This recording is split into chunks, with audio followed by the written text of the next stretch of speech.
রসমালাই পছন্দ করে না এমন মানুষ খুঁজে পাওয়া বিরল। রসমালাইয়ের নাম মনে আসতেই কেন জানি না জিভটা লকলক করে ওঠে। জীবনে প্রচুর রসমালাই খাওয়া হলেও কখনো বাড়িতে বানানো হয়নি। আজ আমরা তাই ভেবেছি রসমালাই বানাবো। এটা আমাদের প্রথম এক্সপেরিয়েন্স। জানি না কেমন লাগবে খেতে। আশা করা যায় বেশ ভালো লাগবে। দোকানের মতো হয়তো স্বাদ হবে না, কারণ আমরা তো আর প্রফেশনাল না। তবে বাড়িতে বানালেও যে খুব খারাপ হবে সেটাও কিন্তু না। বাড়িতে অন্যান্য মিষ্টি বানিয়ে খাওয়া হলেও রসমালাই কখনো বানানো হয়নি। আমাদের পরিবারের সব মানুষই প্রায় মিষ্টি পছন্দ করে। মিষ্টির কথা মনে হলে যেন তাদেরকে খেতেই হবে। আমি অতটা মিষ্টি পছন্দ না করলেও যে রসমালাই পছন্দ করি না তা কিন্তু না। তো যাই হোক, মিষ্টি খাওয়ার কথা প্রচুর মনে হচ্ছিল যে মিষ্টি খাওয়া দরকার। তখন ভাবলাম অন্যান্য মিষ্টি তো বাড়িতে প্রচুর বানিয়ে খাইছি, আজকে নয় রসমালাই বানাই।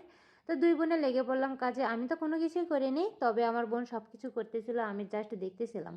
ও সব মিষ্টি প্রায় বানাতে পারে। তো আজকেও বলতেছে নে তাহলে রসমালাই বানাই, বাড়িতে থাকা জিনিস দিয়েই তো হয়। বেশি কিছু তার রসমালাই বানাতে লাগে না, গুঁড়া দুধ লাগে, চিনি লাগে, দুধ লাগে, এই আর কি। সাথে ডিমও লাগে। খরচ কিন্তু বেশ কম, কিন্তু রসমালাই কিনতে খেতে গেলে কিন্তু বেশ দাম দিয়ে খেতে হয়। যেহেতু বাড়িতে ডিম, দুধ, চিনি সবই ছিল, যার কারণে আজকে আমরা এটা বানানোর সাহস করে উঠতে পেরেছি। এর আগে অনেকদিন ধরে ভাবতেছিলাম বানাবো বানাবো, সময় স্বল্পতার জন্য বানানো হচ্ছিল না। ডিম আর গুঁড়া দুধ দিয়ে খুব সুন্দর একটা ড্র বানিয়ে নিচ্ছিল, সাথে কিন্তু ঘি দিয়েছিল। ঘি দিয়ে আর ডিম দিয়ে এটা মেখে নিচ্ছে, কোনো প্রকার পানি অ্যাড করেনি। ড্র তৈরি করার পর হাতে একটু ঘি নিয়ে মিষ্টিগুলো বানিয়ে নিতে হবে, না ছাড়া মিষ্টি কিন্তু হাতে একদম লেগে যাবে, যার কারণে ঘি মেখে নিতে হয়।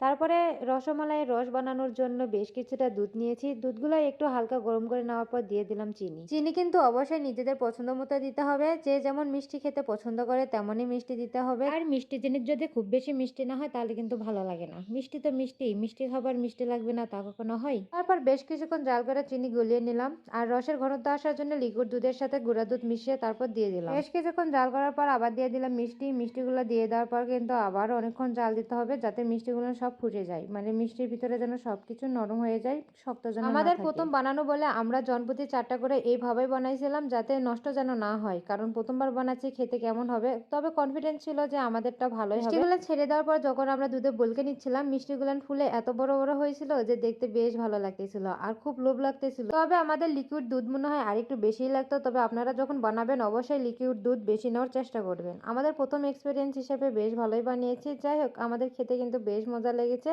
পরে তো কারাকারি লাগছিলাম কে কারটা খাবে। ওহ, সেই স্বাদ!